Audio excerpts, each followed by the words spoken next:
We are now going to focus on graphing linear equations by slope-intercept method. Definition: given a line with slope m and y-intercept 0, b, the slope-intercept form of the line is given by y equals mx plus b. So notice please that m is the coefficient of our x term and b is the constant. Also, please notice that this is set equal to y. The coefficient of y is an implied 1. So in order to get your line in slope-intercept form, you have to set it equal to y, where y has a coefficient of 1. So in order to graph a line using the slope and y-intercept, the first thing that we have to do is write the equation in slope-intercept form, which means get y by itself.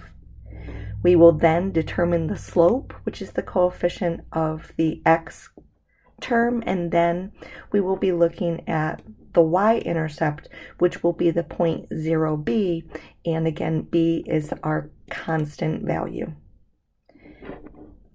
Reminders, again, for graphing, always make sure that you're labeling the x and y axes and show scale in all 4 directions. So let's get into graphing our line.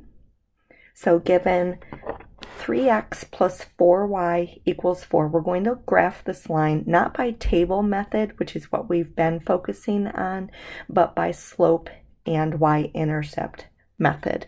So we have our equation 3x plus 4y equals 4, and in order to identify the slope and the y-intercept, we first have to get y by itself. So we're going to subtract 3x, so 4y is equal to negative 3x, but we haven't done anything to the 4, so it's still plus 4.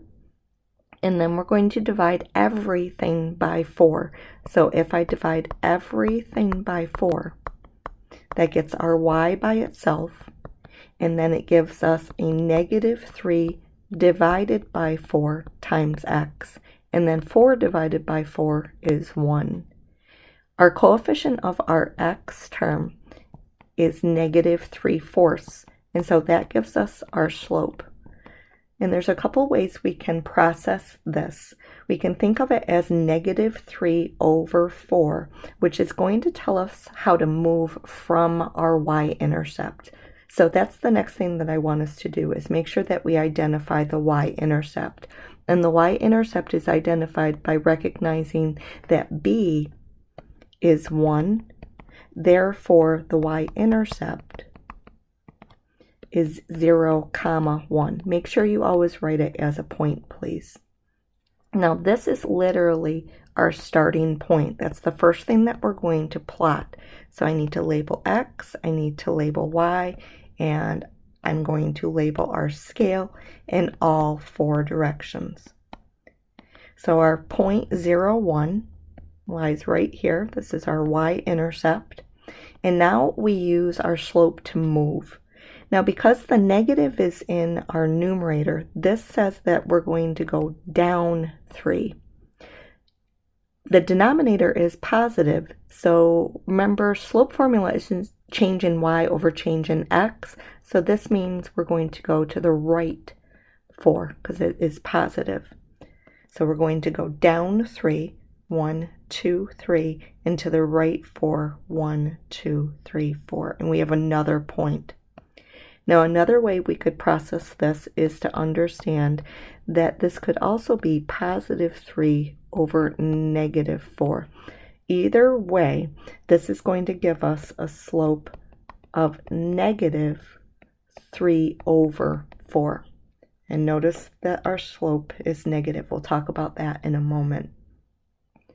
So a slope of positive 3 means we're going to go up 3. Over negative 4, that means we're going to go to the left 4. So up 3, 1, 2, 3, and to the left 4, 1, 2, 3, 4. Notice our 4 points are what we call collinear. They're all lining up.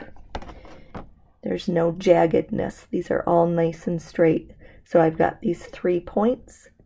So I'm going to connect them. I'm going to respect that this goes on forever, and I'm going to label this as 3x plus 4y equals 4, our original line. The last thing I want us to note with this is that this line is falling. So note, this line is falling. And the reason this line is falling is because the slope is negative. So this line is falling.